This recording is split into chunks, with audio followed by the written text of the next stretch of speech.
Yo quería antes de presentar a Marcel, de darle la estrella a Ángela, decir y ofrecer también algunas disculpas con nuestros invitados internacionales, porque casualmente con los dos invitados tenemos 2 horas de diferencia. Entonces, es la misma hora en Argentina y en Chile. Y esta tarde el taller de la doctora Valentina, nosotros en la programación escribimos que es a las 4 de la tarde, pero esas 4 de la tarde son las horas de Chile. O sea, el taller es a las 2 de la tarde. Y me parece, ahorita pues vamos a estar haciendo esta, digamos, esta aclaración, pero me parece importante porque que lo tengamos en cuenta acá. Entonces, vamos a saludar al doctor Marcel Pocholú. Marcel, ¿cómo estás? Bienvenido a este espacio. Realmente, mira, yo me siento absolutamente afortunada de contar con una persona de tus cualidades saludando este encuentro. Yo quiero contarte que este es nuestro primer ejercicio de workshop. Estamos apostándole a hacer estos talleres, digamos, como dices por allí, tuve en tiempo récord de poder construir nuestra agenda de investigación para el 2021 a partir de estas necesidades que estamos viendo en el aula, que muchas de ellas se han potenciado en este 2020. Entonces, quiero agradecerte, quiero presentarte, yo para los que no lo conocen, el doctor Marcel Pocholú es profesor titular de la Universidad Nacional de Villa María, Córdoba, en el profesorado de matemática y en la licenciatura de ciencias de la educación. Cuando hablo de Córdoba, entonces también quiero hacer la claridad, porque tenemos a la profesora Patricia, que es de Córdoba, Colombia, pero aquí te tenemos desde Córdoba, en Argentina. Entonces, también en la Universidad Tecnológica Nacional, en la Facultad Regional Villa María. También es profesor, perdón, de la licenciatura en Administración Rural. Es profesor de posgrado de la Universidad Nacional General Sarmiento y Universidad Nacional de Catamarca. El profesor Marcel, ¿cierto?, es profesor de Matemática y Computación y licenciado en Pedagogía Matemática, que es lo que para nosotros es la licenciatura en Matemática. Y además, él es doctor en didáctica de la matemática. Cuenta con estancias postdoctorales en didáctica en la Universidad de Granada, en la Universidad de Barcelona y en el CINDESTAF de México. Él ha dirigido diversos proyectos de investigación en educación matemática centrados en la formación inicial y continua de profesores, modelación e incorporación de las TIC en los procesos de enseñanza-aprendizaje. Me parece muy importante también decir, Marcel, que eres muy cercano a nosotros por la cercanía con la Universidad Antonio Nariño. Y que, pues bueno, son muchísimos los espacios donde hemos tenido la oportunidad de compartir, así que nuevamente, en nombre de nuestra Universidad Sur Colombiana, te doy la bienvenida. Bueno, muy buenos días a todos y todas. Para mí es así un enorme gusto y placer poder compartir. Profe Marta, pero muchísimas gracias por este espacio compartido que a mí me llena el alma y es así un gusto estar aquí compartiendo. Bueno, como dice la profe Marta, bueno, yo soy de Córdoba, en el caso de Argentina, eso se ubica al centro de la Argentina, o sea, estamos... Si uno ubica así el mapa global de Argentina, justo al centro, a unos 550 kilómetros de la ciudad autónoma de Buenos Aires. Ahí está nuestra provincia, allí yo trabajo. Bueno, compartimos aquí un espacio y acá la profe Marta me tendrá que corregir si yo interpreté mal los deberes. O sea, usted me puede retar, profe, usted me puede retar y me quita así, me quita la cámara y directamente decir, el profe Marcel se perdió la conexión, si algo que no corresponde. Bueno, entiendo que esto va a ser la primera parte de todo un taller, entonces esta es la antesala así de lo que vamos a estar trabajando hacia la semana que viene. Y mi intención es dejarles así una semillita, decir dónde vamos a estar trabajando. ¿Cuál es la problemática o sea, cuál es la problemática que estoy viendo? ¿Cuál es la invitación que les hago a ustedes para la semana próxima, para poder estar trabajando? Y acá es un trabajo conjunto y poder hacer una producción conjunta y acompañarlos. Con una aclaración, aquí nadie sabe todo, o sea, nadie sabemos todo. Entre todos sabemos sobre algo y eso es lo más interesante para mí. Acá no es, acá está el profe, acá están los estudiantes, no, acá estamos todos por igual, todos sabemos sobre algo y eso es lo más rico. Comparto una presentación y sobre la presentación les voy contando. A ver, vamos a colocar.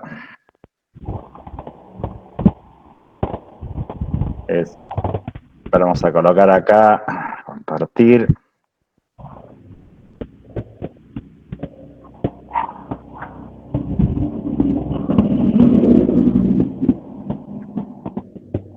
Ahí se estaría viendo la presentación, ¿verdad? Sí. Sí. Ustedes me dicen, sí. Bueno, les cuento cuál es la invitación para este taller que lo he titulado así, el diseño de propuestas de enseñanza para la clase de matemáticas. ¿Y dónde está mi preocupación? En el diseño de propuestas. Entonces, no quiero decir las propuestas estándares. Uno dice, oye, el profe otra vez va a estar hablando cómo diseñar, esto yo ya he visto en la licenciatura. No, hay una problemática que a mí me preocupa, al menos de manera local, y por todo mi vínculo con Colombia, porque para mí Colombia es mi segundo país en el cual tengo así mucho nexo con muchísimos colegas y amigos a los que quiero mucho y compartimos y trabajamos juntos. Entonces, les cuento así este recorrido de avances, así un tráiler de lo que vamos a hacer, algo hoy, un pedacito, y hacia la semana que viene, cuando ya se desarrolle con mayor intensidad el taller. Lo que hoy estaríamos trabajando, o les quería comentar, es contarles cuál es el contexto, problemática y puntos de partida. ¿Problemática en qué sentido? En dar origen a por qué es necesario ese diseño de propuestas de enseñanza para la clase de matemáticas, dónde está la dificultad, qué cosas se ven y que no son solamente desde el punto de vista local que podríamos ver, me acontece a mí aquí en Colombia. No, esto pasa en cualquier lugar del mundo y está en la formación de profesores, está investigado y entonces en ese sentido me quiero adentrar. Y hacia la semana que viene, sí, ya cuando estemos en el diseño de propuestas, en realidad dentro del diseño de propuestas me quiero mover en tres grandes ejes. Vamos a construir, siguiendo, nos vamos a estar basando en investigaciones que hay en educación matemática, pero vamos a tratar de consensuar algunos criterios de diseño de tareas. Es decir, ¿cuáles deberían ser criterios que sí o sí los debemos tener presente? ¿Cuáles deberían ser algunos criterios para la inclusión de las TIC a las tareas de matemática? ¿Y cuáles deberían ser algunos criterios rectores para gestionar la clase de matemáticas? Porque podríamos tener un muy buen problema o una muy buena consigna, pero sin embargo, si gestionamos de manera inadecuada una clase de matemáticas, bueno, esto no va a tener así resultado. Todos esos criterios de diseño, de inclusión de TIC, gestión de clases, si bien los vamos a trabajar para que emerjan entre ustedes, son resultados de investigaciones, de tesis de maestrías y de doctorados en las cuales trabajamos, y entonces esos van a estar impregnando todo nuestro trabajo, los desarrollos en investigación. Y bueno, luego a lo largo de todo, por eso están estas piezas así de rompecabezas o de puzzle, de reflexiones, comentarios, análisis, preguntas y mirar. Y la idea sería poder hacer una producción conjunta de algunos buenos diseños de propuestas, no importa para qué nivel, grado, si es para primaria, secundaria, superior, pero es poniendo en juego estos criterios. Me voy a algunos puntos de partida y preocupaciones que yo tengo y después podemos pensar si son compartidas o no son compartidas. Hay lógicas diferentes en el modo en que nos forman a nosotros como profesores y lo que nosotros tenemos que hacer como profesores cuando estamos enseñando matemáticas. La lógica de la disciplina como matemáticas va desde lo general a lo particular. Es la lógica que se le impone hasta cuando hacemos un libro de texto. O sea, si miramos un libro de texto, voy a mirar así, tomo cálculo de Spivak. Entonces empieza el capítulo de límite y empieza definición de límite. Viene de manera general y luego viene de manera particular.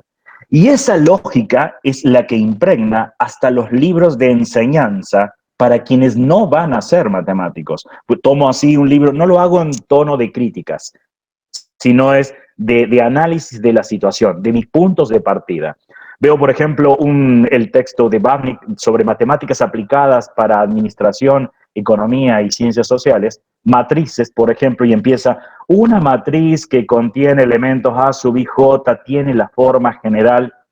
Y muchos de nosotros, cuando estamos dando clases y hay veces no tenemos un vínculo muy estrecho con didáctica de la matemática, solemos dar clases de esa manera. Empezamos de lo general y vamos a lo particular. Y advertimos la cara de horror de nuestros estudiantes cuando no están entendiendo que partimos de lo general. Y sabemos decir, tranquilo, tranquilo, ya vamos a hacer ejemplos para que usted lo entienda. Claro, porque sabemos que de lo general a lo particular no se logra comprensión, sino que se logra en un orden inverso. Desde lo particular se generaliza y así la mayoría de las líneas de educación matemática tienen ese estilo. Esta idea de un enfoque constructivista parte de analizar casos particulares y empezar a ver de esos casos particulares cuál es la generalización y allí lo construyo. Entonces, eso debo tener presente, que es el modo en que fuimos formados y el modo en que tenemos que estar enseñando. En nuestro entorno, por compartirles, nosotros nos forman, en muchos casos, matemáticos puros, o sea, profesionales que ni siquiera tienen formación pedagógica. O sea, son matemáticos puros, nos dan las matemáticas de una manera, yo les sé llamar ortodoxa clásica, en el sentido que no es que está mal, a nosotros nos gusta porque vamos a ser matemáticos, pero no es el modo en que tenemos que estar pensando en una clase.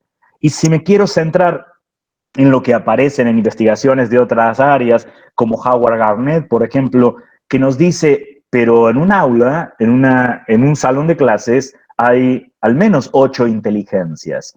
Entre ellas está la lógico-matemática, pero tengo la verbal lingüística, la interpersonal, la intrapersonal, corporal sinestésica, naturalista, visual espacial, musical. Entonces debo estar pensando que no voy a formar matemáticos. Y tampoco puedo estar pensando, estoy trabajando esto porque a usted le va a servir en la universidad, porque los que van a continuar en la universidad no necesariamente van a continuar carreras matemáticas. Entonces, debo pensar que formo matemática, formo a alguien o alfabetizo matemáticamente, pero para prepararlo para la vida. Y esto no lo digo yo, o sea, no lo está diciendo el profe Marcel. Esto está en los diferentes lineamientos curriculares y en los diseños curriculares. Por ejemplo, si tomo estándares básicos de competencias de Colombia, me habla de formular, plantear, transformar y resolver problemas a partir de situaciones de la vida cotidiana, de las otras ciencias y de las matemáticas mismas.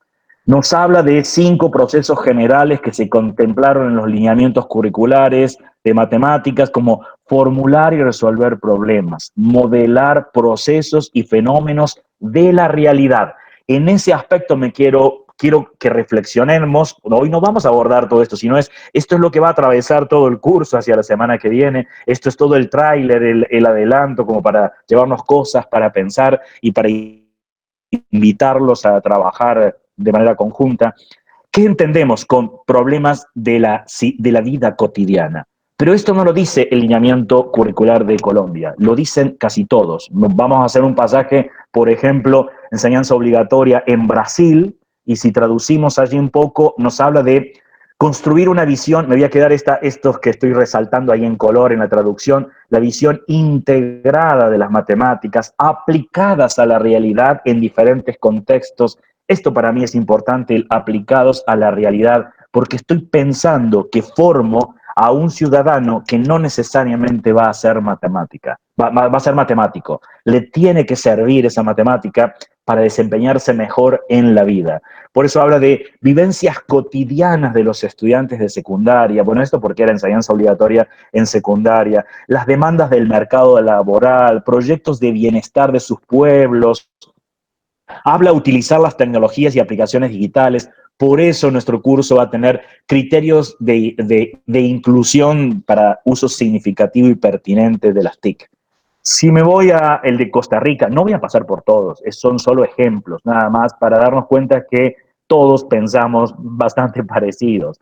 Entonces, habla de, se adopta aquí una premisa esencial, que es la que nos estaría marcando, de donde juegan un papel crucial los problemas reales en los que aparecen los entornos físicos y socioculturales. Nos habla de usar o aplicar las matemáticas dentro de contextos reales, bien seleccionados. Esto les voy a dar así algunos ejemplos como para que la semana que viene vengan con ideas y sea mucho más rico el trabajo. Entonces, dar algunos puntos de partida como para pensar con qué nos vamos a encontrar la semana que viene. Nos habla que se promueve el contacto con los objetos matemáticos en una relación privilegiada con la realidad en donde emergieron, y otra vez el proceso de modelización está allí presente. Que la idea de modelización no es uso un modelo matemático para resolver un problema, sino realmente como un proceso dentro de matemática, y hay líneas de educación matemática que lo trabajan. En el caso ustedes de Colombia, tienen toda la gente de Medellín, como Johnny Alexander Villa, por ejemplo, que trabajan en modelización con toda una lógica muy rica y muy interesante. Por contarles ahora, así como el último de los diseños curriculares, para que veamos que estamos pensando de la misma manera, en los de Argentina también se habla de la misma manera. Aplicaciones en situaciones cotidianas. Y aparecen ejemplos, ¿no? Comprender si es conveniente una oferta o promoción de venta de un producto, recalcular ingredientes de recetas, tener una actitud crítica ante la información presentada en los medios de comunicación. O sea, esta idea de formar un ciudadano crítico con la matemática. Esto no es solamente de los diseños curriculares. Si uno ve las competencias matemáticas en el marco PISA, por ejemplo, nos habla de utilice la matemática en situaciones contextualizadas, reales y genuinas. Ya vamos a entrar en detalles en breve de qué son estos reales y genuinas. Nos habla de plantear situaciones problemáticas de alta demanda cognitiva, que no debemos confundirlo con problemas difíciles para los estudiantes, sino la idea de demanda cognitiva es que no sean solo problemas rutinarios de hacer algunas cuentas que solo viven o tienen sentido en la clase de matemáticas. Y esto tiene que estar acompañado de situaciones de evaluación auténtica, ¿no? El modo en que uno está enseñando debe estar articulado con el modo en que vamos a estar trabajando. ¿Cómo vamos a entender? Y acaba de aparecer un primer material que lo van a encontrar en la red, va a ser nuestro material básico de trabajo hacia el taller de la semana que viene, lo van a descargar de internet porque es un libro que está en formato digital, gratuito. Vamos a entender que las tareas tienen un contexto. Ese contexto es, no le llamo contexto el contexto extra matemático, no, sino el contexto es, ¿usted dónde está trabajando? ¿Qué saben hacer estos estudiantes? ¿Están acostumbrados a trabajar en grupo? ¿Saben trabajar con software? No. ¿Cuáles son sus conocimientos previos? Hacer este estudio porque eso no puedo pensar un problema de manera estándar para cualquier estudiante. Lo tengo que pensar contextualizado. A eso aludo el contexto, no a la aplicación de las matemáticas a los entornos cotidianos. Y luego me tendré que plantear un objetivo que sea un objetivo matemático, algo que quiero hacer y no que esté desvirtuado ese objetivo, que a lo mejor sea enseñar un software, por ejemplo, donde no sería un objetivo matemático. Y tendremos una consigna. Y esto tendrá que tener una articulación entre contexto objetivo, o sea, coherencia entre el contexto y el objetivo, entre el objetivo y la consigna, entre la consigna y el contexto. Y esto lo van a encontrar en ese texto. Si uno lo buscan en internet, perspectivas metodológicas en la enseñanza y en la investigación en educación matemática. Pertenece a la Universidad Nacional General Sarmiento, donde yo trabajo en posgrado. Allí somos un grupo de profesores, resume muchas de las investigaciones en tesis de maestría y de doctorado, son los diferentes capítulos y esto lo vamos a usar como material, como para profundizar así el estudio de lo que estamos haciendo dentro del curso, para que no sea solo lo que estamos comentando, ¿no? Así que los ejemplos que hoy les voy a estar comentando van a ser en términos de las consignas. No les voy a estar contando el contexto, los objetivos, pero sí desde la semana que viene lo vamos a trabajar con ese sentido.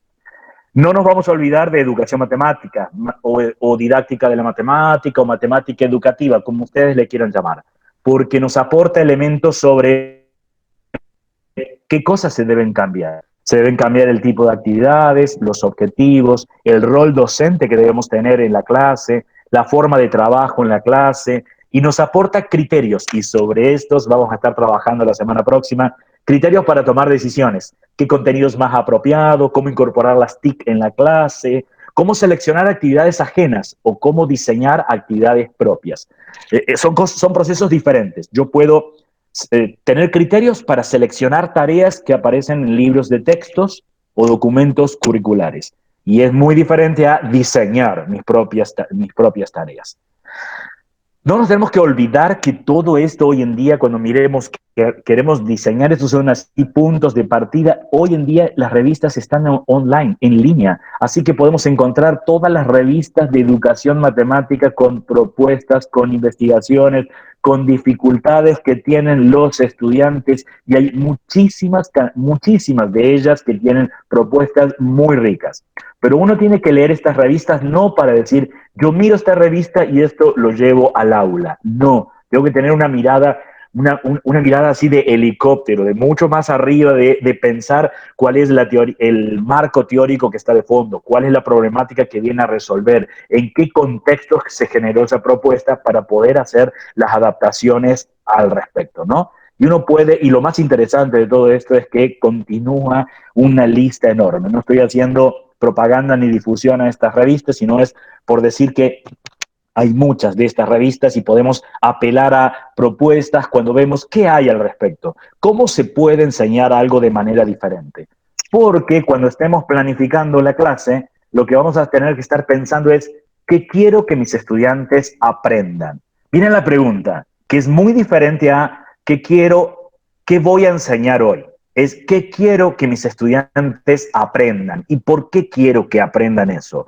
Quiero es por qué es necesario y lo debo enseñar. Debo tener una respuesta genuina. Que mi estudiante me dice, profe, ¿para qué estamos viendo esto en la clase de matemática? No le puedo estar diciendo, usted lo va a necesitar más adelante, usted lo va a usar en la universidad. No. ¿Por qué es necesario en la formación de una persona, en la alfabetización matemática que debe tener una persona? ¿Qué problemas resuelve? Pero ¿qué problemas intra y extra matemático genuinos resuelve? ¿Cuáles son los contextos que le dan sentido y significado a lo que estamos intentando enseñar? En ese aspecto, ahí va a girar todo nuestro curso. Eso va a ser importante para nosotros y en particular quiero tomar una sección de problemas para pegarlo con el curso. ¿Por qué hablo de diseños de propuestas? Porque toda la actividad matemática está centrada en los problemas, pero ahí está la dificultad. Y me gusta una acepción que da Claudia Alsina cuando habla que trabajamos con realidades falseadas y manipuladas dentro de la clase. ¿A qué le llama realidades falseadas y manipuladas? Situaciones que él dice que son aparentemente realistas al contar con palabras y datos de uso cotidiano, pero deformadas o cambiadas para poder dar lugar a ejercicios matemáticos rutinarios. Esta idea de que trabajamos dentro de una clase con algunas actividades que el estudiante advierte que esos no son problemas de la realidad. Esos son problemas que tienen una intención de hacer una cuenta dentro de matemáticas. Ustedes podrán decir, pero son interesantes las cuentas en matemáticas. Sí, queremos que aprendan a hacer las cuentas los estudiantes, pero no puede ser que sea lo único que hacemos dentro de la clase de matemáticas. Y me voy a tomar, con respeto, voy a tomar algunas actividades que a veces vemos, por ejemplo, actividades de este tipo que aparecen en un contexto, dice el ejercicio 1, por ejemplo. Parecería que es un problema de la realidad, pero uno dice, esta no es un problema de la realidad. Dice, Juana y Pablo se encuentran en la fiesta de cumpleaños de Melissa. La mamá de Melissa preparó una chocotorta y Juana le dice a sus amigos que comió chocotorta igual al resultado de resolver menos 0,7 elevado a la 1 medio dividido 7 medios. Uno dice, eso no acontece en la realidad nunca.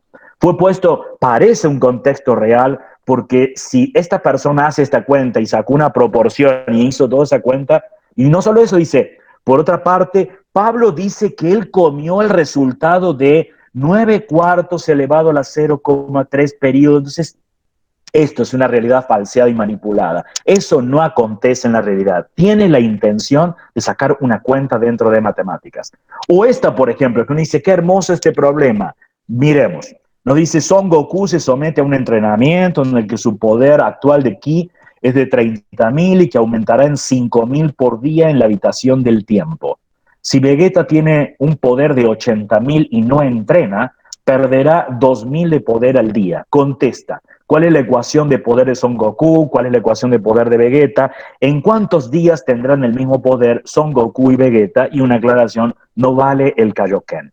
Entonces uno dice, en la saga de Dragon Ball nunca se hicieron estas preguntas y no es necesario hacer esto. Esto es una actividad que parece puesta en un contexto real, pero con la intención de hacer una cuenta en matemáticas. ¿Esto es lo que vamos a estar buscando? No. Estas actividades no. Pueden ser motivadoras a lo mejor o no por los estudiantes, pero no me interesa ese tipo de actividad en nuestro taller, sino que reflexionemos en el tipo de actividades que vamos a estar trabajando.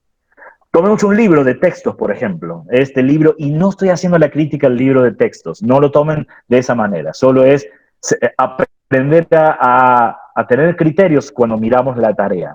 Dice que sobre una alcantarilla de base cuadrada se coloca una tapadera circular y se calcula el área sobrante de la base de la alcantarilla. Ahora me pongo a pensar en un contexto real. Alguien tenía que traer una tapa que debería ser cuadrada y la trajo circular.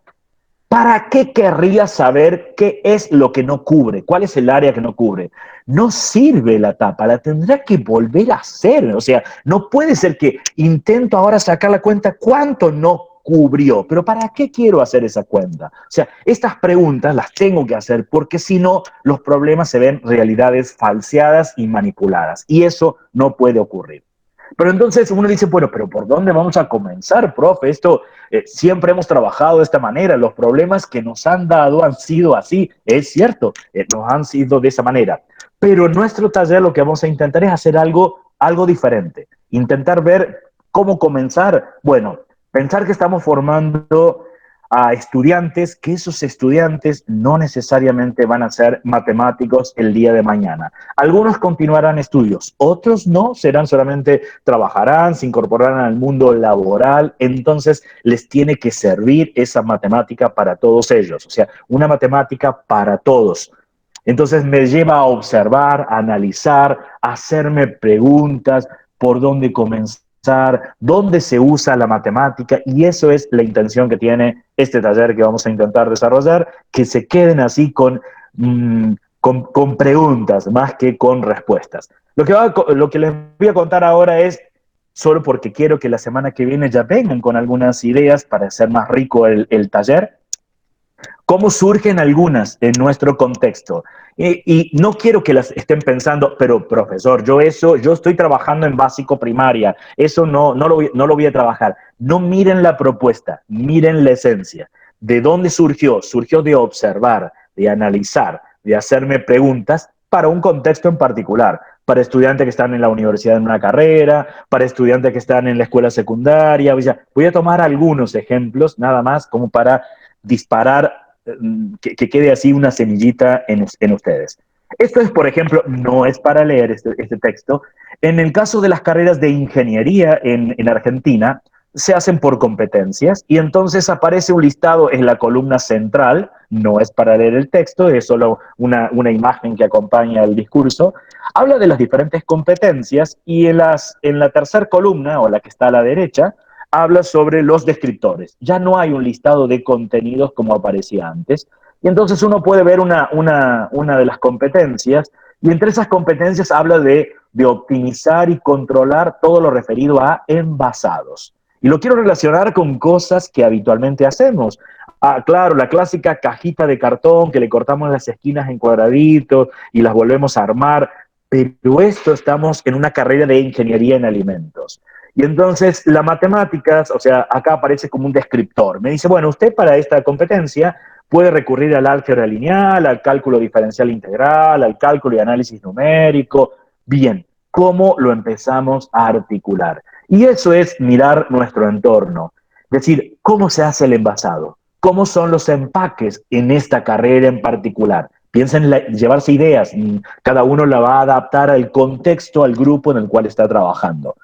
¿Por dónde empezar? Miramos los empaques, no son las clásicas cajitas habituales que les cortamos la punta. Entonces los empaques van cambiando. En nuestro contexto, lo que nos llamó la atención es que, bueno, la leche se coloca en cajas. Y una de las preguntas es, ¿y cómo se hace esa colocación de la leche en cajas? En realidad las cajas no vienen armadas, vienen en bobinas. Y esas bobinas o esas cintas, al pasar por las máquinas, tienen un premarcado, empiezan a premarcarse para formar la caja y toda una historia de por medio de qué materiales están ahí usándose de por medio y se vuelven un tubo y al hacerse un tubo, ese tubo se va colocando líquido y estas pinzas van a estar sellándolas y al sellándolas determinan el tamaño de la caja y bueno, y las van cerrando. Entonces ahí empieza nuestra primera pregunta. Analizar y fundamentar si al modificar el modo en que está plegado un envase de cartón para un litro de leche del tipo Tetrabric, pero conservando el formato de paralelepípedo, se modifica su capacidad. Uno puede adaptar la consigna a la más fácil, menos fácil. Yo la he colocado así, muy genérica. Alguien podría decir, ay, profe, pero esto es cálculo infinitesimal en una variable. No, no lo estamos trabajando con cálculo infinitesimal en una variable. No está pensado para que el estudiante aplique un conocimiento, sino es para que tenga alta demanda cognitiva, piense cómo podría ser este problema, que recurra a una caja, que desarme esa caja, que tome medidas, que mida esa caja, que vea la relación que existe, que estoy pensando que si yo llego a modificar alguna de esas líneas, ¿se modifica o no se modifica el plegado? Si yo llego a hacer más ancho el frente, ¿qué va a pasar con los laterales? ¿Se vuelven más angostos? ¿Qué va a pasar con la altura? ¿Se modifica o no? Que se hagan cuentas, tablas, y empecemos a mirar y decidimos, pero podríamos interpolar valores y podemos hacer aproximaciones y hacer usos de tecnologías y darnos cuenta de que estaba optimizado para que tenga la máxima capacidad esa caja, nunca estaría perdiendo la empresa. Pero no solo eso, sino es por qué tienen esos formatos particulares, porque en realidad van sobre unos palets o unos soportes donde se transportan y que tienen que estar optimizados. En consecuencia, esto surgió de mirar nuestro entorno y ahí salen problemas de la realidad, de pensar matemáticamente qué es lo que ocurre en problemas de nuestro contexto en una carrera en particular. Entonces, ¿por dónde empezar? Observando el entorno. Tomo otro ejemplo. Otro de los ejemplos que nosotros veíamos es el consumo de carnes en nuestro entorno. En el caso de Argentina se consume, bueno, carne de pollo, de cerdo, de res, de pato, de cabritos, chivitos, de conejos. Y entonces aquí surgen las preguntas. ¿Cuáles preguntas? Porque quiero preparar a un ciudadano para que sea crítico y que pueda usar las matemáticas en los entornos cotidianos y entender lo que pasa en ellas. Entonces nos hacemos estas preguntas. ¿Cuál de esos animales resulta ser más rentable para la producción de carne si usted se va a colocar un microemprendimiento? Si usted se va a dedicar a criar este animal para a ver cómo lo va a administrar. Solo voy a poner así un ejemplo. Supongamos que uno decide pollos, por ejemplo, y uno busca información, y al buscar información vemos aparecen índices, valores en Internet, dice que en el caso de la Unión Europea la edad está entre los 21 hasta 170 días. pero 21 a 170 días es mucha la variación y no se corresponde a 5 a 7 semanas, porque estamos pensando de 21 días son unas 3 semanas, 170 días son unas 24 semanas. Y entonces dice, bueno, pero esto es más o menos entre las 5 y las 7 semanas. Hablamos también de razas que existen, de las marcas comerciales y bueno, tomando ahí manuales, estos aparecen en internet, por ejemplo, marca de pollos que aquí en Argentina se venden, por ejemplo, que es el COP 500, y entonces accedemos a los manuales, a estos manuales que dicen, si usted se dedica a un microemprendimiento, tiene aquí un suplemento donde les damos algunos datos.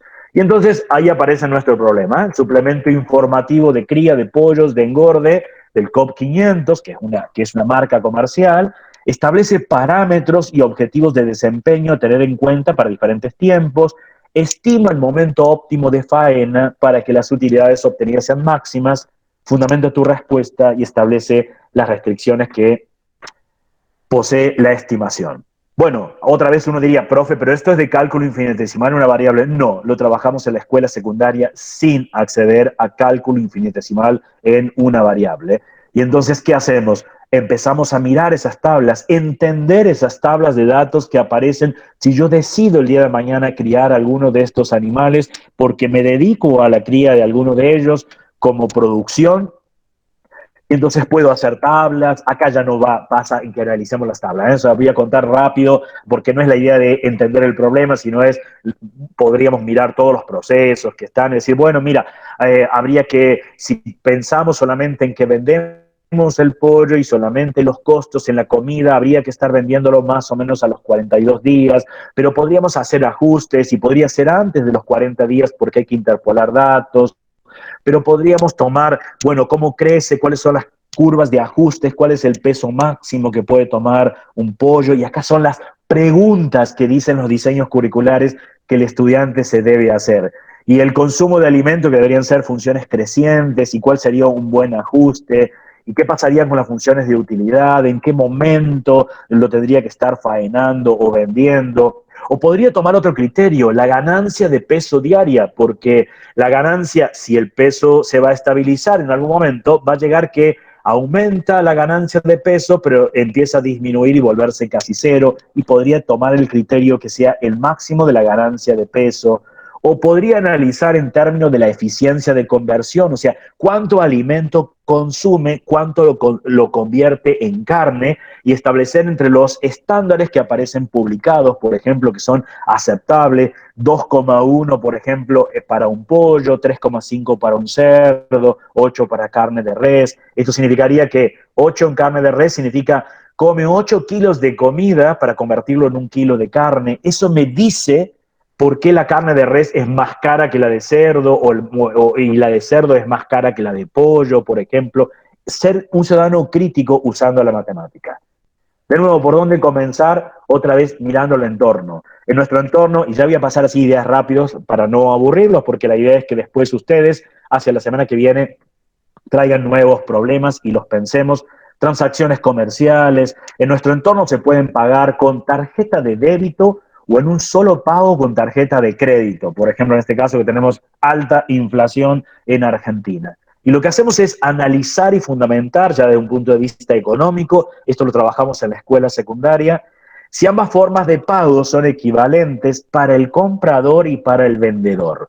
Y le pedimos, usted no opine, haga cuentas, busque, traiga, mire, pregunte. O sea, no es a mí me ha dicho mi padre o me ha dicho mi abuelo que no me conviene tal cosa. ¿Por qué le ha dicho eso? Tratemos de entender por qué le está dando ese consejo. Y entonces empezamos a mirar las tarjetas. Acá no es para mirar datos, acá son imágenes ilustrativas. Y entonces empezar a entender qué nos están cobrando en una tarjeta, por ejemplo, cuándo está bonificada o no, qué pasa con las tarjetas de crédito, qué tipos de impuestos aparecen, siempre me los cobran, no me los cobran, depende del banco, de quién, cómo influye en esas cuentas. ¿Qué pasan con los negocios cuando tienen que tienen que pagar los postnet para que pasen sus tarjetas? Y así podríamos continuar. Y vamos con el último ejemplo como para cerrar y uno dice, Y si tengo el contenido, porque yo tengo que enseñar un contenido, profe. Usted me está dando problemas, miro mi entorno, pero lo que ocurre es que yo tengo que pensar en un contenido. También se puede pensar. Y les pongo un ejemplo de esos contenidos difíciles que a veces nos ha tocado, me dicen, mire, profe, yo tengo que estar trabajando con desigualdades e inecuaciones. Ese es el tema que a mí me han dado y tengo que trabajarlo. Bueno, es empezar a preguntarse qué problemas resuelven las desigualdades inecuaciones y qué contextos les dan sentidos. Esto fue en escuela secundaria, en un contexto donde trabajaban orientación de administración de empresas o gestión empresarial. Y entonces vimos, acá está el problema, no es para leerlo, se los cuento. En realidad hay una relación de los préstamos que pueden pedir las empresas y uno tiene que tener presente para ese préstamo los balances. Básicamente, el activo y el pasivo que tiene la empresa y cuándo se puede endeudar o no se puede endeudar. Lo que ocurre es que cuando uno busca esa razón de endeudamiento, razón es un cociente, es el total de pasivo sobre el total de activo. Pero ¿qué significa esa división total de pasivo sobre el total de activo? Y lo que me está diciendo es qué porcentaje del activo resulta ser el pasivo. O sea, cuánto está siendo financiado por terceros el activo que tiene la empresa. Entonces empiezo a entender números y que si lo miro en este contexto y saco la cuenta, termina siendo el 46,63%. ¿Qué significa? Y que esta cantidad de dinero que era del pasivo no era nada más que el 46%, casi el 47% del total de activo. Pero una empresa, ¿hasta cuánto se puede endeudar? Lo puedo buscar en enciclopedias de economía y veo que están entre un 40 y un 60%. Pero claro, si adquiero un préstamo, entonces aumento mi pasivo, pero también aumento mi activo. En consecuencia, me terminan quedando inecuaciones de esta manera. El pasivo más el préstamo dividido el activo más el préstamo se tiene que encontrar entre el 40% y el 60%, y eso me permite determinar hasta qué grado, hasta qué valor puede pedir un préstamo en el banco para que desde un punto de vista económico la razón de endeudamiento sea manejable, que la pueda afrontar. Pero no nos vamos a olvidar de educación matemática, que nuestro curso lo va a atravesar educación matemática, y para diseñar y valorar una clase vamos a tener algunos criterios. Yo voy a poner así muy rápido algunos tomados de alguna línea, por ejemplo, del punto de vista epistémico, no cometer errores, no tener ambigüedades, la riqueza de procesos matemáticos, la representatividad de lo que queremos estar enseñando. Desde el punto de vista cognitivo, tener en cuenta los conocimientos previos de los estudiantes, la adaptación curricular a las diferencias individuales, al aprendizaje, a la demanda cognitiva que tiene la actividad. Desde el punto de vista interaccional, cómo se van a pensar, y por eso entre nuestros criterios van a estar criterios para gestionar una clase. La interacción entre el docente o el profesor y el estudiante, la interacción entre los estudiantes, otorgarle autonomía al estudiante, llevar a cabo una evaluación formativa, el uso de los recursos o medios, el número de estudiantes, el horario, las condiciones, el tiempo asignado a un tema. Desde el punto de vista afectivo, si se tienen en cuenta los intereses y necesidades de ese grupo de estudiantes, cómo se favorecen las actitudes de ellos hacia la matemática, sus emociones. Y por último, la idea de ecológica es tener presente si uno tuvo que hacer adaptaciones al currículo, si estableció conexiones intra e interdisciplinares, la utilidad sociolaboral de lo que estamos trabajando, si se tiene en cuenta la innovación didáctica. Y como reflexiones finales, recordemos que los profesores no aprendemos a desarrollar buenas clases si replicamos malos modelos. Hay veces replicamos malos modelos sin mala intención. Sencillamente nos formaron por modelos muy formalistas y pensamos que esos son buenos modelos para enseñar las matemáticas. Pero en realidad lo tenemos que atravesar por la didáctica de la matemática, que nos va a dar pistas para decir que cómo se pueden modificar esos modelos de enseñanza que hemos tenido y trabajar con nuestros estudiantes. Y recordar que el foco de una buena clase se encuentra en cuestionar el contenido y cómo enseñar. Este contenido tengo que pensar que no es la única manera que tengo para enseñarlo, que tengo diferentes formas de enseñar ese mismo contenido para diferentes contextos, para diferentes niños o estudiantes. Eso lo tengo, diferentes regiones, son preocupaciones distintas. ¿Y qué es necesario tener presente? El contexto, qué saben mis estudiantes, en dónde estoy, primaria, secundaria, universitaria, dónde estoy, y los destinatarios a los que les estamos enseñando. Bueno, quedan ahora abierto ahí a preguntas, comentarios, y desde mi punto de vista ya muchísimas gracias. Ahí la profe me puede retar y me dice, ¿usted hizo mal los deberes, profe? Repite el curso. No, mira, Eso yo, siempre, a veces es bien complicado cuando uno está en esta situación de un workshop que es general, al que están asistiendo personas de diferentes áreas del conocimiento. Y entonces pensar en traerse, inclusive con muchos de mis estudiantes que se están formando, que están acá, que eres uno de nuestros motivos de estudio de este semestre. Estudiamos a Marcel Cochilo. Miramos, yo quisiera que de pronto alguno de ellos ahorita hablara, se mirara, alguna cuestión así. Es muy importante porque generalmente cuando nosotros nos enmarcamos en la cuestión de las disciplinas y vamos a mirar alguna cuestión, entonces si es de sociales, si es de matemáticas, si es de física, entonces cada uno corre para allá. Y estos aspectos que son transversales, transdisciplinarios, que de alguna manera nos encargamos de buscar muchas veces teorías que nos ayuden a definir cómo es que se viven.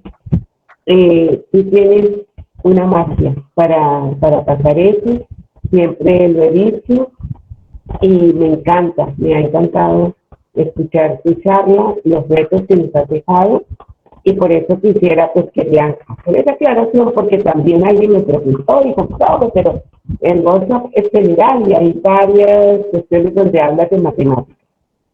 En el caso Lo que pasa es que es general, ese es cierto. Mire, profe, usted tiene toda la razón del mundo. Es general, pero hay que pensarla de manera interdisciplinaria. En las instituciones trabajamos de manera interdisciplinaria y hay veces, aquí pasa una cosa muy graciosa cuando se trabaja de manera interdisciplinaria. Alguien decide el tema, lo voy a hacer muy cómico. Alguien dice, bueno, vamos a trabajar con la vaca. Y entonces el profe de biología ve toda la cuestión anatómica. El de dibujo hace el dibujo y una representación gráfica. Uno dice, no, pero esa no es la idea. Hay que trabajarlo de manera interdisciplinaria y se necesita de conocer qué opina el biólogo, qué pasa con el economista, qué pasa con el de historia, porque puedo ver, y uno hace buenos proyectos, pero cuando uno tiene un buen problema. Yo los entré en educación matemática, en una línea ahí en particular, pero con la intención de bienvenidos de otras áreas, porque la idea de pensar problemas, pensar este ciudadano que se desenvuelva en la vida cotidiana requiere de las otras áreas, no que se formó matemático puro. exactamente, y por eso digo que es ahí en ese punto donde nosotros tenemos que pensar en problemas, centrarlo, mirar.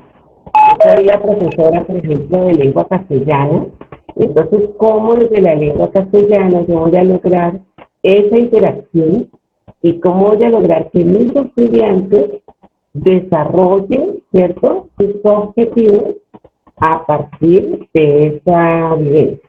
Y otro problema que tenemos, que también sé que lo conoces, que también se da en Argentina, es que nuestros profesores de la básica, primaria, tienen que trabajar todas las áreas.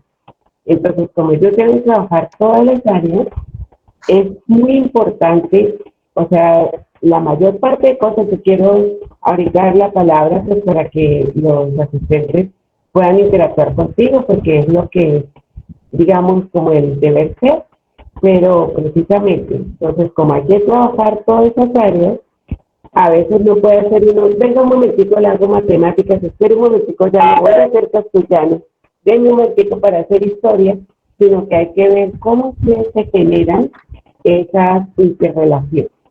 Eh, También para los asistentes, hablamos, por ejemplo, ayer la profe Gloria nos hablaba del proyecto de aula, y entonces también muchas de las invitaciones que nos ha hecho hoy Marcel tienen la intención de que nosotros pensemos si debemos de darle un problema al aula para trabajarlo de alguna manera transversal con ciertos objetivos, entonces cuáles son como los puntos de partida para poder estar trabajando.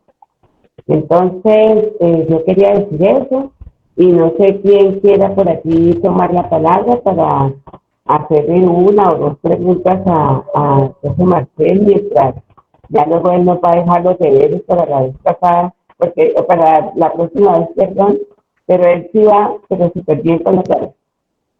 Entonces, no sé, entre nuestros asistentes, por acá tienen muchas felicitaciones, mira que hay personas que te están acompañando desde varias partes del país, aquí también nos acompañan desde Chile, en el Facebook también hay mucha gente que te está felicitando, ya, pues, ya tú eres famoso, ya.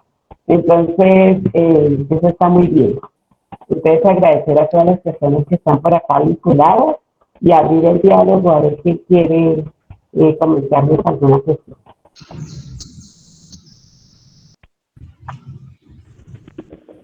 Profe Marta. ¿Quién quiere ver una manito levantada? Gloria, muchas gracias, dale. Sí.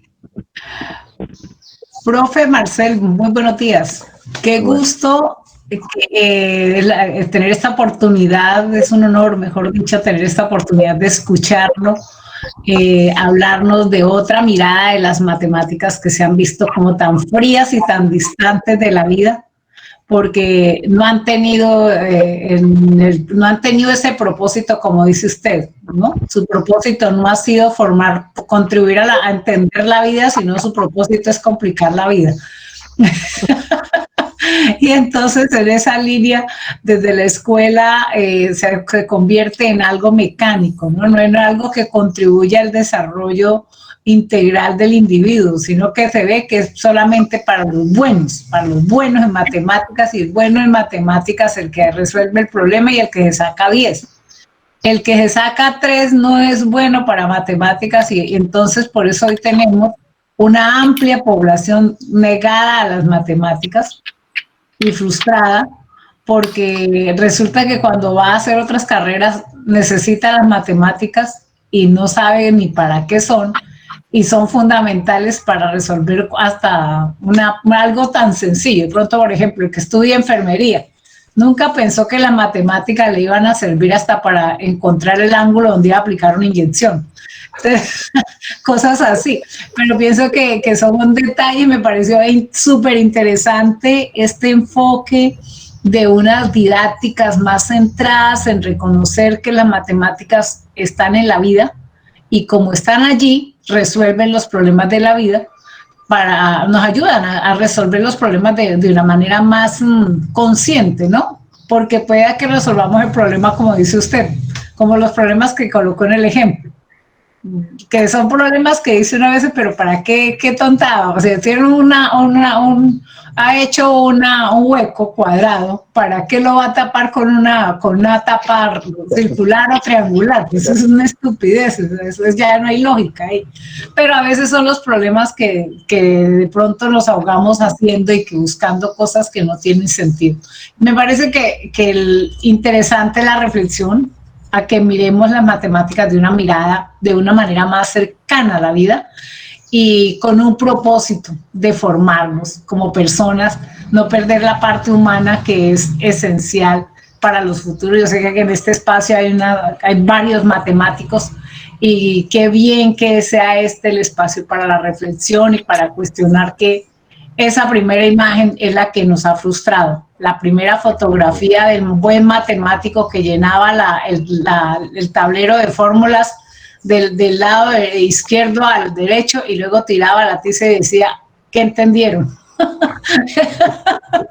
Porque yo tampoco entendí nada, pero ustedes tienen que entender todo.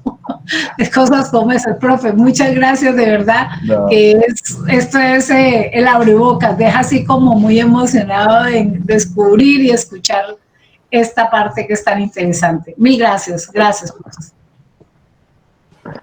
Muchas gracias, profe. Bueno, no sé quién más. Gracias, Gloria, por tu participación.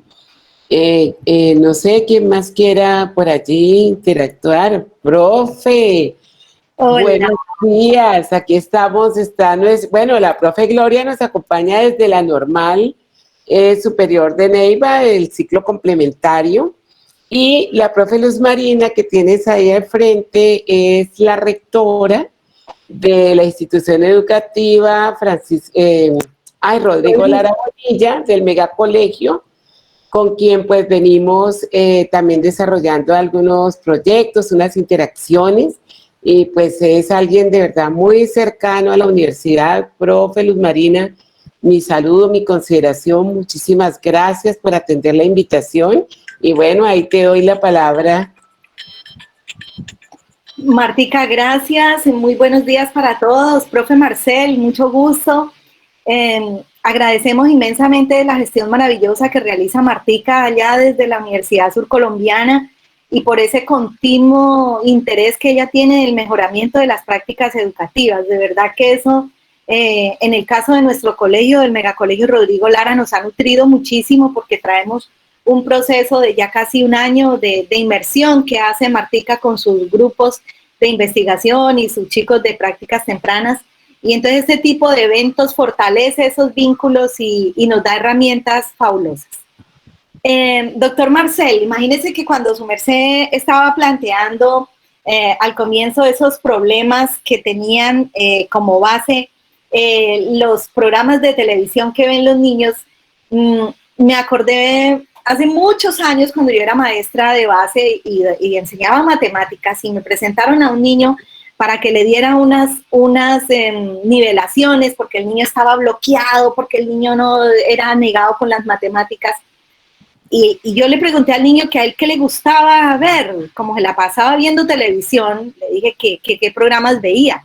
Y entonces él me habló de Goku y me habló de Vegeta y me habló de sus super personajes y los Saiyajines y los superpoderes y cómo la mano se estiraba y salían haces de poder. Oiga, doctor, imagínese, eso me llenó ahorita de emoción porque yo utilicé ese recurso hace por lo menos unos 15 años, doctor.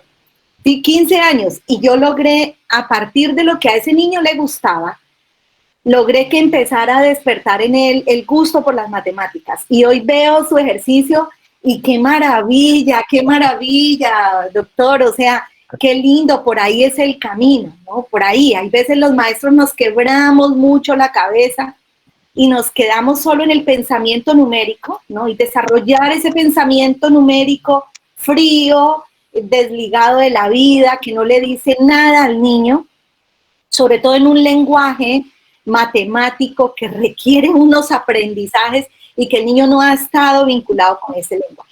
Entonces, aterrizar eso a lo que el niño ve, a lo que el niño hace, a lo que el niño...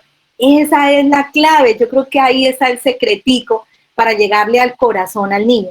Si las matemáticas despiertan el afecto, despiertan el gusto, el empoderamiento, incluso la idea de fantasear. Imagínate un creador de estas tiras cómicas, de estos cómics, de estas historias, es un matemático perfecto, ¿no? Es fantástico porque es que la matemáticas está ahí, aquí en la vida diaria. Entonces, muy lindo ese recurso, doctor Marcel. Muy lindo seguir comunicándonos con su merced para ir profundizando en eso, para que dialogaras con nuestros maestros. Hoy nuestros maestros están de vacaciones, pero seguramente con Martica mantendremos el vínculo vivo contigo y que sigamos profundizando en esto, doctor. De verdad, muchas gracias y felicitaciones por esos aportes tan lindos que nos das. Luz, muchas gracias por sus palabras. No me llamen doctor, soy Marcel. Cuando me llaman así doctores, queda así como diciendo, ah, ya está, somos todos colegas, así que es a llamarlos por el nombre, ¿no? No, los títulos no hacen a las personas.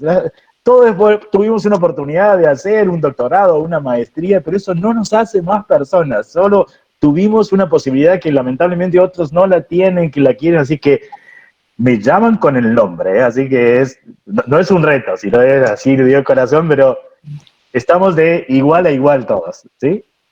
Gracias. Muchas gracias por esas palabras. A usted, gracias. Bueno, profe Luz, muchísimas gracias, gracias por tu intervención. No sé si de pronto por aquí tendremos una última para terminar, antes de que tú nos dejes como los retos para de hoy en 8 días. Profesora Marta, yo quisiera participar. Profe Nercy, ¿cómo estás? Mira, Buenos la días. Nercy es compañera de acá de la licenciatura en lengua castellana. Ella es la coordinadora de práctica del programa de licenciatura en lengua castellana. Muy agradecida, muy agradecidos con el espacio, que tú estés por aquí participando, y con mucho gusto, profe, sigue. Profe, muy amable, muchas gracias. Este evento ha sido para nosotros muy significativo, muy importante, y pues estamos participando de manera muy juiciosa con los estudiantes de práctica. Bueno, yo quisiera agradecer la presencia y toda la disertación del profesor Marcel, muchas gracias. Y también quisiera plantear como una reflexión que me queda después de todo esto, de todo lo que tú nos has mostrado, de todo el proceso que nos has mostrado y de lo que viene, ¿no? Como la provocación que nos dejas. Yo quisiera que nos ayudaras de pronto en esa proyección que se va a hacer para la próxima semana, a visualizar, a comprender mucho mejor esa frontera tan delicada que se forma cuando uno está en esta didáctica de la clase. Creo que con lo que tú nos estás mostrando, con los ejemplos que nos muestras, se evidencia como esa frontera tan débil que se crea entre lo que es actividad y activismo, ¿no? Siempre está la preocupación de que ellos disfruten, de que los estudiantes entiendan, aprendan, pero que también gocen en la clase, ¿cierto? Entonces, como ese límite que hay entre lo que es actividad y activismo, ¿no? Y que es donde se corren los riesgos de a veces quedarse solamente en que hubo mucho goce en la clase, pero de pronto los procesos no se fortalecieron, ¿no? Cosas así. Entonces, por ahí va mi pregunta, ¿no? En ese límite y en esos dos conceptos de actividad y activismo, ¿no? ¿Cómo manejarlos, ¿no? Y cómo pues hacer que sea muy productiva la actividad dentro de la clase y no quedarnos solamente en activismo. Perfecto, profe. Le entiendo, pero a ver, por si se entendió mal el mensaje, en ningún momento uno piensa que las actividades tienen que ser tan sencillas que casi es una aplicación de algo, porque casualmente cuando uno le empieza a valorar en términos de procesos, le empieza a dar todo negativo. ¿Es de demanda cognitiva? No. Y empieza, no. Entonces, la actividad no me sirvió. Si solo es para aplicar una receta dentro de matemática, no hubo proceso de argumentación, no hubo procesos. Y entonces, cuando empezamos a chequear, esta actividad fue muy rutinaria. Entre comillas, si lo miro, voy a usar las palabras del doctor Font cuando habla, porque el enfoque ontológico semiótico, Vicente Font es uno de los desarrolladores. Y entonces, cuando uno mira las diferentes idoneidades, que son 6, que uno lo mira en 6, si uno se quedó solo por el aspecto afectivo, nada más, descuido todos los otros, entonces uno tiene que ser un poco malabarista, o sea, tiene que tener un equilibrio el desarrollo de una actividad en términos de lo epistémico, lo cognitivo, lo interaccional, lo ecológico, lo afectivo, y eso es un gran problema para nosotros, porque hay veces decir, para que mi estudiante lo atrape la actividad, a lo mejor me voy a un aspecto muy afectivo, pero descuido todo lo otro, pero tengo que tener una herramienta teórica en algún momento que trascienda, nosotros le decimos que trascienda la charla de café, diciendo, es muy linda la actividad, sí, pero muy linda, ¿con qué usted lo está diciendo? ¿Cuál es el marco teórico que usted está usando para decir, es muy buena la clase que usted ha dado? Si no, es muy subjetivo. Es muy buena si yo me pongo esta lente de la lente que usted quiera ponerse, teoría de situaciones, enfoque ontológico semiótico, teoría socioepistemológica, educación matemática crítica, ustedes tienen en Colombia Paola Valero con Olies Coumos, entonces hay muchas, pero es con ellos, me quiero poner algo y con esto entonces puedo fundamentar. Y usted que es del área de lengua también, o le interpreta mal yo, nosotros trabajamos en nuestro equipo también con los profesores de lengua, porque nos ayudan en el enunciado de las consignas, porque muchas veces el problema está en el enunciado de la consigna. El modo en que los profesores de matemáticas decimos, voy a intentar recordar algunos así de los más simples como para entender la lógica. Hay veces decimos, encuentra el área comprendida entre una circunferencia y un hexágono inscripto cuya circunferencia tiene 6 centímetros de diámetro. Sí, es muy clásico dentro de matemática. Y los profesores de lengua dicen, no, usted pone esa información, es tremendamente confusa. ¿Por qué no pone oraciones más cortas? Usted tiene un hexágono inscripto en una circunferencia. Punto. La circunferencia tiene 6 centímetros de diámetro. Punto. A continuación, calcule el área comprendida entre la circunferencia y el hexágono. Punto. Fundamente su respuesta. Entonces dice, bueno, así, estoy parafraseando lo que me ha dicho Gabriela Gianmarini, que es la profe de lengua que trabaja con nosotros, pero dice, mira, esto mejora la comprensión del estudiante. Si no, usted le está colocando consignas que lo único que hace es entorpece el proceso de comprender el problema. Y usted le va a tener que estar explicando qué es lo que hay que hacer con el problema, y entonces le quita un proceso importante dentro del estudiante. Termina asumiendo usted la resolución del problema, y el que tiene que asumir la resolución del problema es el estudiante. Así que en ese sentido lo pensamos, pero es un gran desafío pensar estas actividades que sean ricas en procesos, que aportes de la matemática, que sean genuinas desde lo que está haciendo, o sea, que no me quede solo con estoy haciendo algo y que el estudiante terminó la clase. ¿Qué vimos hoy? Hoy vimos abejas. Y uno dice, pero no estuvimos viendo abejas. O sea, las abejas era el contexto, pero estuvimos viendo progresiones aritméticas y le quedó el contexto. Uno dice, eso es una alerta. No le puede haber quedado el contexto y se perdió lo matemático de fondo, y uno dice, entonces estuvo haciendo algo que no era matemático. Eso, o nuestros estudiantes cuando dicen, hoy aprendimos GeoGebra. ¿Cómo aprendimos GeoGebra? GeoGebra es un recurso. Esto sería como que un estudiante viene y dice, profe, usted sabe, hoy aprendí a manejar la Casio 82TL. ¿Pero cómo aprendió Tendría que haber aprendido algo de matemáticas. O sea, la calculadora es un recurso. Le tendría que haber ayudado a hacer algo en matemáticas. Esas cosas también las cuidamos. Eso. Profe, no, qué bueno. Bueno, la última participación, porque eso sí, todo el mundo quiere.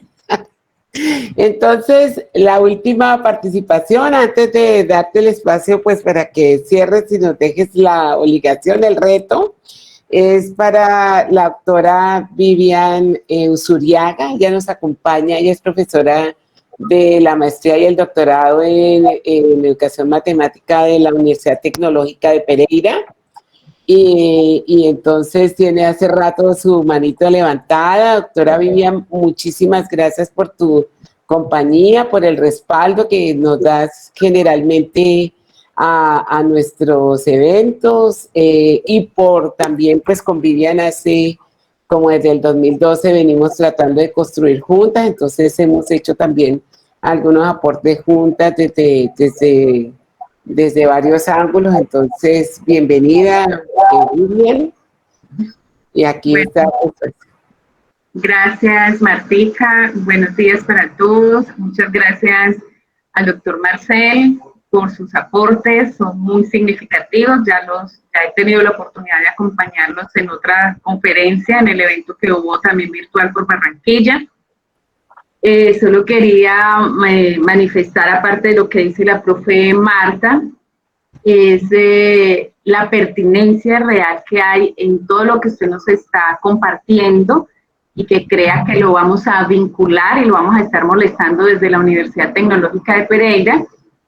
Con la profe Marta hemos tenido la posibilidad de formar varios profesores que hicieron la maestría en educación, profesores que enseñan matemáticas y como nos decía la profe Marta en su intervención, no tienen formación en matemáticas, pero optaron por la línea de didáctica de la matemática y como desde allí sus trabajos de grado estuvieron enfocados en diseñar actividades que le permitieran a los estudiantes acercarse a ese conocimiento. Intentamos pues que fueran actividades, como usted dice, que no estuvieran construidas y manipuladas, y realmente los resultados son muy, muy acertados. Los profesores quedaron con muy buenas inquietudes, cada que uno se los encuentra, siempre están manifestando, profe, es que yo ya no preparo la clase igual. Eso para nosotros es bastante importante, como para darle un contexto también a las personas que intervinieron anteriormente y de nuevo reiterarle los agradecimientos y que allí vamos a estar muy atentos para la próxima semana. Muchas gracias y que tengan buen resto de día.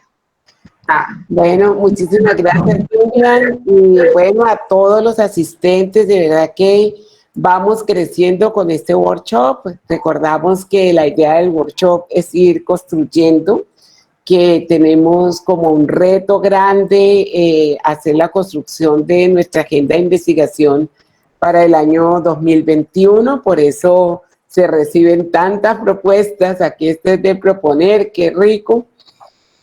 Gracias a los que están conectados por los diferentes canales, por el Facebook Live, por YouTube, por aquí los que están en esta sala, que siempre son un buen número.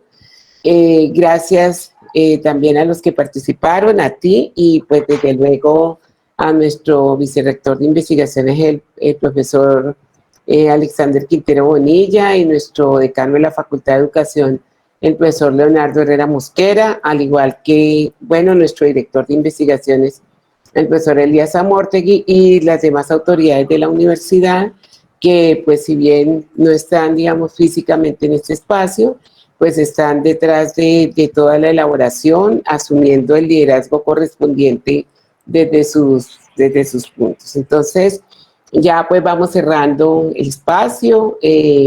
Entonces, pues no sé, las palabras de cierre, nunca las últimas palabras, las palabras de cierre y pues el reto con el que te vamos a esperar para la siguiente semana.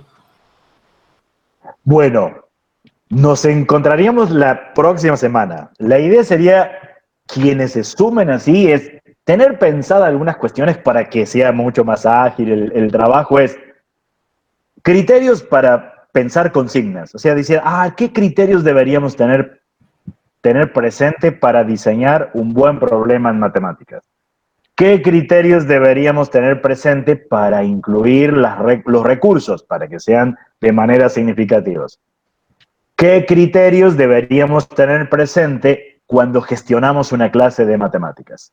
Y bueno, y pensar al menos alguna propuesta en la línea de que estuvimos a decir, alguna propuesta que alguien estuvo trabajando con sus estudiantes, no importa grado, curso, todo es rico como para compartir, porque la idea es que vamos a estar analizando esas propuestas, enriqueciendo esas propuestas para después sumarlas en una publicación donde la podamos compartir y nos enriquecemos entre todos.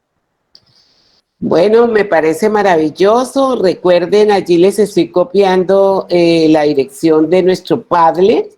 Entonces, nosotros tenemos este Padlet, este tablero, donde ustedes pueden interactuar, escribir sus preguntas. Nosotros también, y el profe, desde luego, va a estar por allí también escribiéndonos esas preguntas. Ustedes las pueden dejar allí para nosotros, pues, organizar para la próxima sesión. En el Padlet también está pues como la programación, cómo se va desarrollando. Entonces, no, bueno, ya terminamos la primera sesión contigo.